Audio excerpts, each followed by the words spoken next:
Captain's log, stardate 5470. The Enterprise is on routine patrol on the outer fringes of Federation territory, facing the intergalactic Gulf. We are preparing to terminate the patrol. Nothing unusual has been encountered. Log concluded. Captain? What is it, Mr. Sulu? I'm picking up all kinds of powerful radiation at extreme detector range. What kind of radiations, Lieutenant? I don't know, sir. Some of it's identifiable, and the rest resembles nothing I've ever seen before in my readouts. Check them yourself. Lieutenant Sulu is quite correct, Captain. The concentration of violent energies is extraordinarily intense. It resembles no natural phenomenon. Heading, Mr. Sulu? 308, 6 degrees, 000. Range? Range, Mr. Sulu. Closing, Captain, but the disturbances are so violent, I can't say for certain. 2 centers, possibly more, are involved. Very well. Change course to intercept.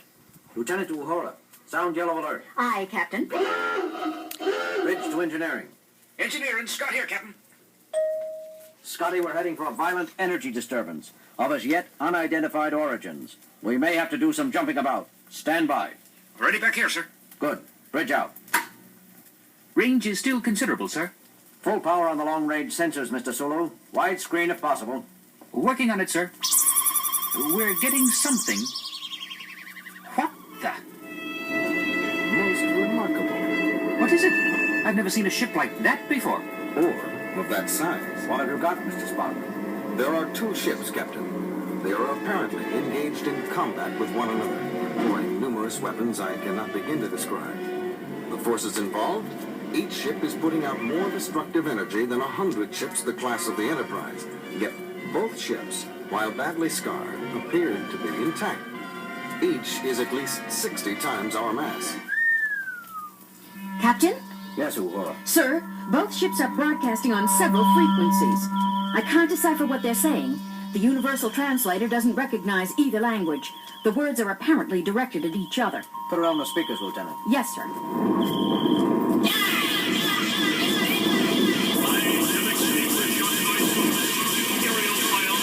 Hold the volume. Keep it on the speakers, Lieutenant. Mr. Spock, how are you coming with identification? Nothing in records yet, Captain. Still processing.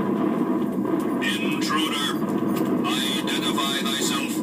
Uhura, give me a reply frequency. Ready, Captain. This is Captain James T. Kirk of the USS Enterprise. Who are you? Where do you come from? What dost thou represent? The United Federation of Planets and its allied peoples. I repeat, who are you? I am the Red Worm, 333rd Super Dreadnought of my class, built by the unified Dre peoples. There is nothing in my computer banks of a United Federation. Therefore, I must assume you are unneutral. For God's sake, Jim, confirm that we are neutral. It has been assumed, Doctor. Didn't you hear? Yes, but I don't want that thing to forget it. It's the biggest warship I ever saw. Except for the one it's fighting, of course. What ship? What ship? Identify yourself immediately! Uhura, did we just do that?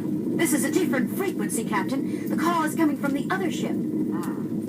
This is James Kirk, commanding the USS Enterprise, United Federation of Planets. We are... neutral. Impossible!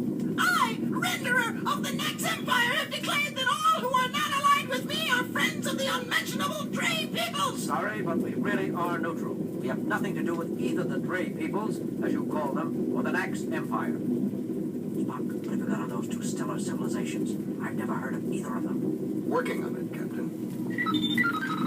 You must listen to me, or if you... I call on you to surrender your... Signals have faded out, Captain. They appear to have forgotten us already. They're fully occupied trying to destroy each other. And I have information on both groups. What is it, Spock? Where are they? They are no longer anywhere, Captain. According to mythological records, both races have been extinct in our galaxy for over 150,000 years. And know thou that I shall fight for another 150,000 or 150 million until the last remaining vestige of the blasphemous Nax are eliminated from existence. Where are your officers? Who am I speaking to? Which member of the crew? Crew! Officers! We of the Nax carry on for our builders and masters! No less we of the Dre, infidel. What do you make of that, Mr. Spock? I think there can be no doubt, Captain, as there is nothing in the records to indicate that either race was immortal. we must surmise that the crews of both ships have been dead for at least 150 millennia, and the war has been carried on all this time by the computer minds of these two ships. Incredible. Well put, Doctor. Both ships have apparently survived on their own initiative, continuing to carry out the last orders of their living masters, repairing themselves, modifying their own structure, constantly developing new weapons and new defenses, each hunting for a crucial advantage over its opponent. Yet it seems they are evenly matched. All very interesting, Mr. Spock, but at the moment I'm more concerned about their present course. If they keep traveling in the direction they are now, they'll enter densely populated Federation space within a few days. They elected to regard us as neutral. For now, they may not treat other Federation shipping or Federation worlds so politely. Uhura, give me dual broadcast frequency for both vessels. Ready, sir. Enterprise to combatants. Enterprise calling combatants. Listen, you two. You can reduce each other to Masons if you want. But can't you do it somewhere else? You are headed... A challenge! You would dispute my position? No, forget what I said. Spock, what are we going to do? These two are so involved with each other, they've lost the ability to trust anyone else. But we have to turn them somehow. Maybe if we could discover the reason behind the fighting, we could mediate for them, Jim. Did you hear the insults they threw at each other, Bones? After 150,000 years, Doctor, I doubt that either ship recalls what the war was originally fought over. That's usually the case with most wars which last more than a few months.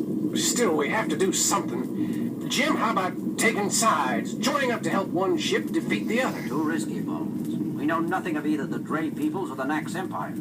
I can't opt for one side blind. Besides, I doubt that the Enterprise would make one bit of difference for either side, considering the kind of energy weapons they're using. I doubt that our phasers and photon torpedoes could so much as irritate either vessel.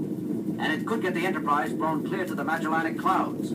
Just the Enterprise, maybe. But suppose we convince them we can call on several thousand ships the size of the Enterprise. A thought, Doctor. Except that we cannot call on several thousand ships. We cannot even call immediately on 3 or 4.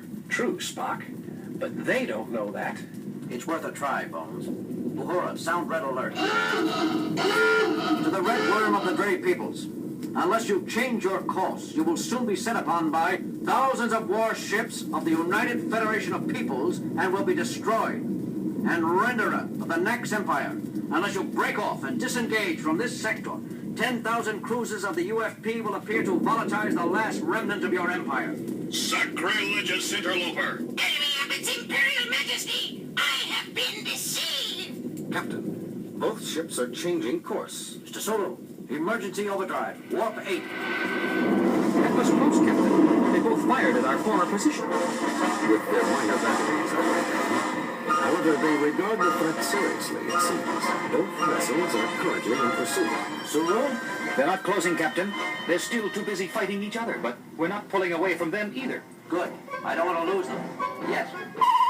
Kirk here. Go ahead, Mr. Scott. Captain, how long are we going to run at warp 8? We've got full deflector shields up, too. We can't maintain this kind of shielding and this speed for too long. I know, Scotty. Hang together down there a while longer yet. We'll do what we can, Captain. Scott out. Well, Bones, we got them to change their course. They're headed away from Federation-inhabited worlds now. That still leaves the problem of convincing them to leave us alone. Well, I don't know what to suggest, Jim. I didn't get that far. Great. Mr. Spock? I don't know what to suggest either, Captain. At this point, the crucial issue appears to be whether or not... A trick! I see through you now. There is no such thing as a United Federation of Planets. It was a low ploy of you, blasphemer, to attempt to fool me into assuming a weaker tactical position. You are quick, evil monster. Did you truly think to trick me, with such a feeble lie? This United Federation, this tiny fabrication masquerading as an inhabited ship, is but a decoy, manufactured in your own perverted factories. You will pay for that. Die, social misfit! I shall extinguish your noisomeness, Imperial Bioness. They're slowing, Captain. We're pulling clear of them. Course, Mr. Sulu. Unchanged. They're still headed full speed away from Federation space. Well, what do you think of that? Did you hear, Jim? They've decided that the Enterprise is a trick. The Red Worm thinks we're a trick of the Renderer, and the Renderer believes we're a decoy cooked up by the Red Worm. Each computer has been battling the other for so long they can no longer trust anything. It is so in all extended wars. Truth is the first casualty, and the last wound to heal. Mr. Sulu, set in a course for Starbase 14. Aye, sir. Detectors report both ships still heading out toward the galactic rim. And according to sensors, still fighting with each other as heavily as ever. It is sad, Captain. All that knowledge, all that power, devoted to continuing a war whose cause has long since been forgotten. What a waste. Sulu, reduce speed to warp factor 5. There's one thing that bothers me, though, Captain. What's that, Lieutenant? What happens if one ship, either the Red Worm or the Renderer, finally does win? Won't it start hunting for someone else to fight? We threatened them both in the name of the Federation. Won't the winner come looking for us? I wouldn't worry, Lieutenant Uhura.